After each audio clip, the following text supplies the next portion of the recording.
This episode is brought to you by Bottom Slab, which is exactly the pants that I wore around this video. They are comfy, they are versatile, and they look good. Link at the description below. What's up guys, this is Shana and today we are going to check out Chymes Gurney at Kampung Dato Keramat. Not Penang, but KL. Let's go!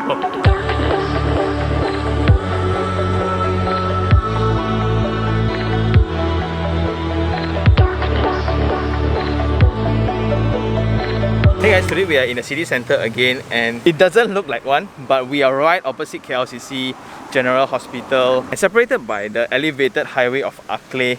The other side, right, is all the premium city centre address. This location is called Kampung Dato Keramat, which means a suburbs within the city, and it's that very interesting typology that we are very familiar with. We have visited one previously. Let's go check it out. This is where the value is going to be at.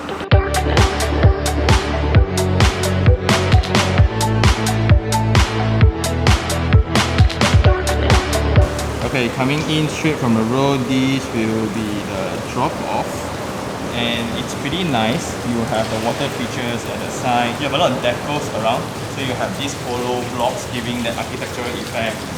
Water features and a pedestrian bridge across the water feature with fish. That's nice, wow!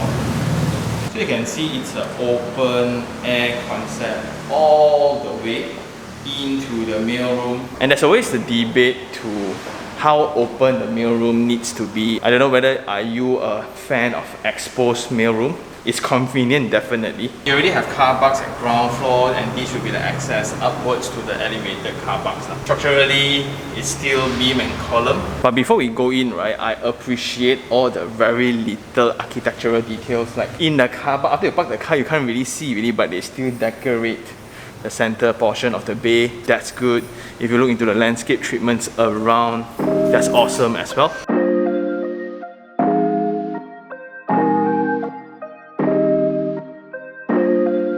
Then coming out to the lift lobby, it's a compartment by its own, so that would be the fire door. It seems bright because of this humongous window at the end. And what you can see around here, this is the location that focuses more on public buildings, such as the UTM, university around here. You have Uni KL as well. Then you have a lot of government buildings, government agencies, office, and etc. And that results in a very low density, a very flat setting around these areas. And you can also find many landed properties around here, and most of them are bungalows, which is so amazing. Just to think about it, right? You have a landed bungalow which is like 10 minutes to Yap Guan Sing. That is so cool. Anyway, this is 3 meters with 3 lifts in total, serving 8 units per floor. So we have 1, 2, 3, 4, 5, 6, 7, 8, and what you can see, it's a very playful layout where the unit indirectly forms the facade design for the entire building. Coming up from the lift lobby, this will be the corridor, and this is 1.8 meters in width. Then it's around 2.7 meters in height, so there are areas where it's this bright, especially at the corner units. But unfortunately in the center, then it can get kind of dark, so now it's like 11 o'clock. Then in the center of the floor plate, the refuse room will be here. And it's open, it's bright, and I think it's nice because it's fully tiled up. They even have a ceiling treatment for the refuse room. That's nice. And at the end of the corridor, this will be the unit that we're going to check out today. And we can see just now there are several treatments to the external grills. So if you want to do, please do check the standard design from the management. So this will be the foyer, but I don't see enough space to put in a shoe cabinet. And there will be a drop this side.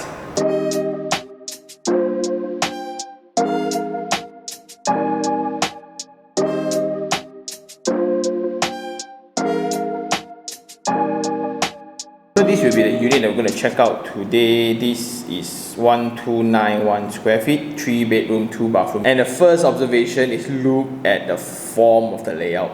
That is so futuristic, very unusual. And when you come in from the foyer here, you have that very long space connecting the kitchen, dining, and living. Then you have a corridor here connecting to the principal bedroom, bedroom 1, 2, and the bathroom. Then next to the kitchen, you will also have the yard. But something to point out here, in this type of irregular layouts, it's going to be a problem, especially when you try to fit in your furnitures, because all furnitures after all are still linear and standard in size. So the only true way to enjoy such forms, right, is to leave experiential space at these corners where it's really purely for views and experience, meaning you get to sit there and hang out and enjoy the space, not really to use it for a specific use. That's why all the back end, which are the kitchens and all, right, are still square, which is still manageable in that sense. So coming into the unit, clearance for the door, it's 1 meter, 1.05 to be exact, and straight away you'll be in between the kitchen and the dining and living.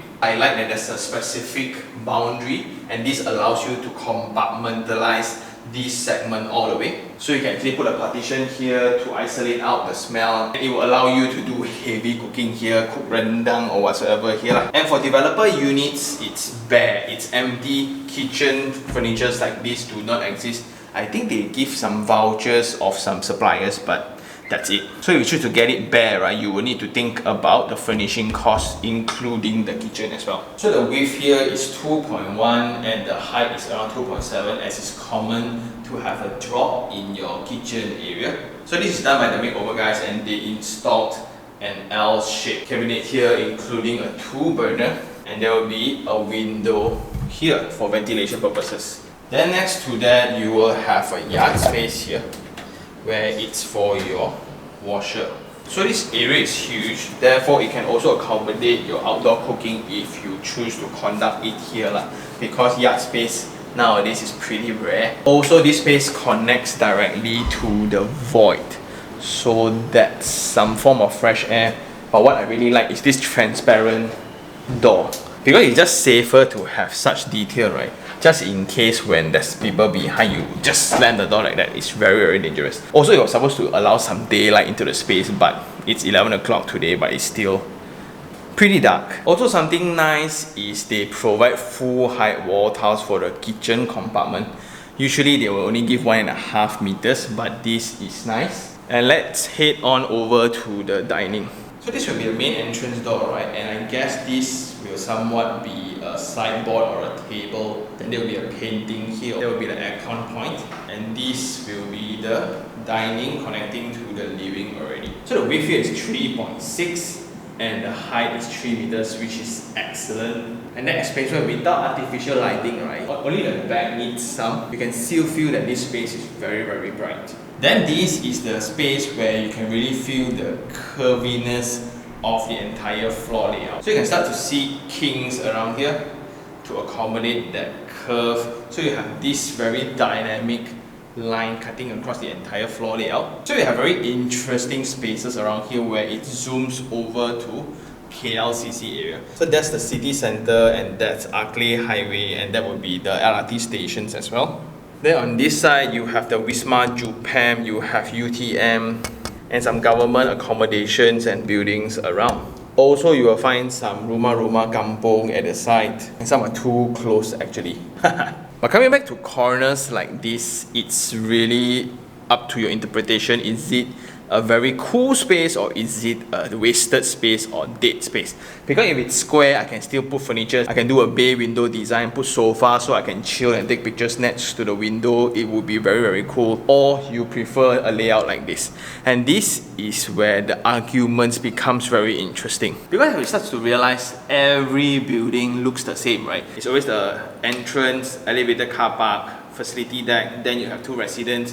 If they got budget, they put facility on top. If you don't have, that's all. But the point I'm trying to make is, in terms of facade, in terms of floor layout design, just because we are restricted by numbers, such as efficiencies, profitability, then the running distance for fire requirements and etc. Ending up, all units look the same. So when something cool like this appears, right, then all of us will have a different take, like, hey, that's dead space, hey, that's not practical. To me personally, it needs to be a very nice balance where curvaceous space like this, where you have dynamic lines cutting across a very stagnant layout. The only function of this line in the layout is to allow ventilation and daylight into the space. Then for the practical things such as the kitchen, the bathrooms, those remains at the right angle, and that's practical. still good. So I think this is a very nice balance between both. As a result, your facade looks amazing. Not only you have that corner, you have this corner as well. So if you calculate the cost per square feet, right, you are actually paying for this as well. But I think this you can put in a plant. If not, it will be weird if you just stack the sofa on this side. So you look at what, right? But one thing you notice that the wall area is big, is huge. This plane is just amazing. So it gives you enough canvas space for you to express yourself via a painting or whatsoever lah. And coming back to the development line, you can see this kampung is gently being developed into a city also, because if you compare across Acklay, it's around 2,000 per square feet in terms of selling price. But for this, if you compare, there's so much room to play. So this unit is selling around 750,000 if you look into the property portals, and this unit is going for 3,000 to 3,300 in rentals. So if you come to think about the maths, it makes a lot of sense. So those will be the open space, and this will be the corridor into the private spaces that consists of 3 bedrooms. This is the principal bedroom. So as we move from the tile flooring into the laminated timber, right, the temperature difference also is part of the transition of spaces. But anyway, you will feel the angles even more.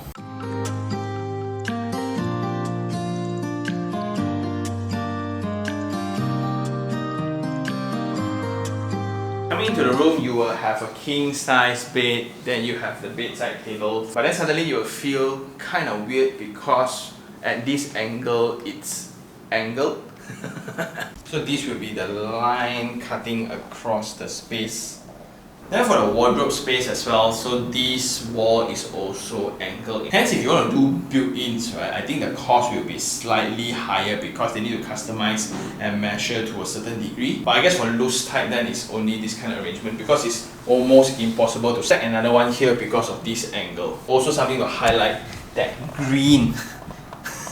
That green skirting, what's up with that? Anyway, I enjoy the window panel as well. It's huge, it's wide. 2 of these can be open, and that connects to the aircon latch. So this is the very safe kind of access outwards, just in case of maintenance. Then at the corner will be the bathroom space. So here you can also feel the angled lines, and you have the basin by Johnson Swiss. Here I also have Johnson Swiss WC. You have a full height wall tiles, and there's a power point for you to install the water heater, and you will have a window here for ventilation purposes, and they frosted it up for privacy purposes. Nice! But I really enjoy this solid surface top, right? It's always more convenient when it's done by the developer compared to the consumer. And with a counter like that and a full size mirror, right, your entire bathroom experience will be elevated straight away. And coming out from the principal bedroom, going in, this will be bedroom 2, and this is the one where... So if you have absolutely no clue how to position your bed looking at it, the best way to figure it out is to look at the drawings by the developer. So they will position the bed here, a single size bed here, then your table there, then your wardrobe here. That allows you to leverage on the window. I think because of the limitation of the points, right, they use this fan like. So it's a combination of light with a fan. If not, when you put lights, then the whole room will be just also something weird, why is the aircon blower so low? The user of this bedroom then will share this bathroom along with the guest, and this bathroom is long. Wow! So you have Johnson Swiss basin along with this counter and the mirror. I like it. It's always more practical for developers to just complete the entire bathroom, just like this full height wall tiles, Johnson Swiss WC, your bidet, tissue holder, shower screen, frosted windows, and the shower itself. Complete. One thing to highlight though, they use these kind of treatments for their ceiling. It's so office-like.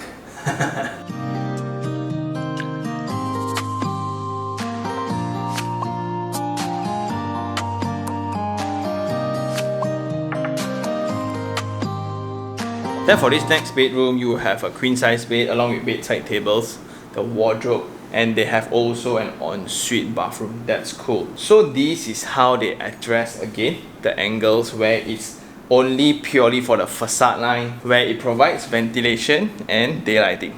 That's all. So you will have a very cool space around here like that, where it's a mixture of straight lines and angled, but that green skirting really stands out. Anyway, the bathroom is still standard, and I like this piece of tiles here, where they terminate the laminated timber line earlier, and this has similar treatment like the rest of the bathrooms in the unit, which also includes the weird ceiling. And I think that's all for the unit. Thinking of the budget versus the size you get for this location, wow, just that it's either you like the angled design or not lah. And let's go check out the facility deck before we wrap this up.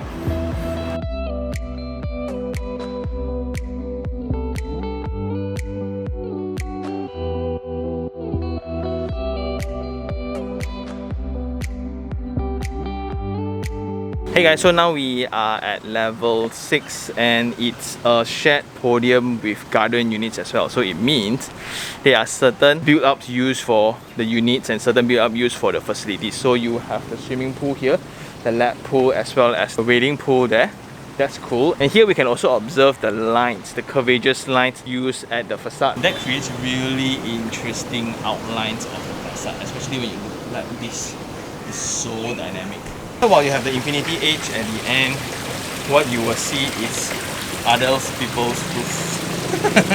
So this is where you have the kampung setting here, and that's very interesting because what you can see over there, that's KLCC already, the Yap Kwan saying the Jalan Ampang. But a stone throw away, you have this kind of setting again.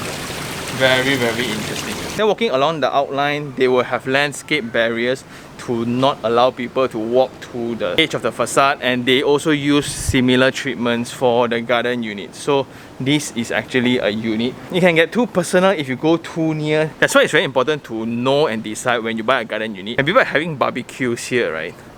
It's going to be ha ha he he ha ha next to your unit. So are you okay with that? So going along the pathways, you have pebble wash, cement flooring with bench at the side. You have the kids playground area, and sometimes I do think if you just pick this level instead, one level higher, then the foliage will be the background for your unit. Next to the wading pool, you have sitting areas like this, and I must say the empty space is very sufficient, and this is also a result of the very low density. Like in total, there's only 255 units cutting across 2 blocks in KL freehold. You have water features like this. So artsy, yet it's just nice, not too much. Wonderful.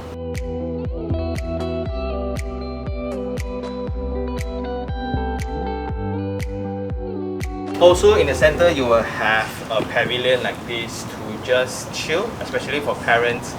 After being a parent only, you realize how important spaces like this is when your kid just go wild around the swimming pool. It's just important to be present, to have visual access, yet give them space. Also, it's amazing to have such a view, right? Where you have nothing, practically nothing blocking your view, and then you have that cluster of buildings there on the other side. It's also nothing. That's so rare. I want you to believe, hold me, need me, catch me. We are now at the rooftop, and this is the gym.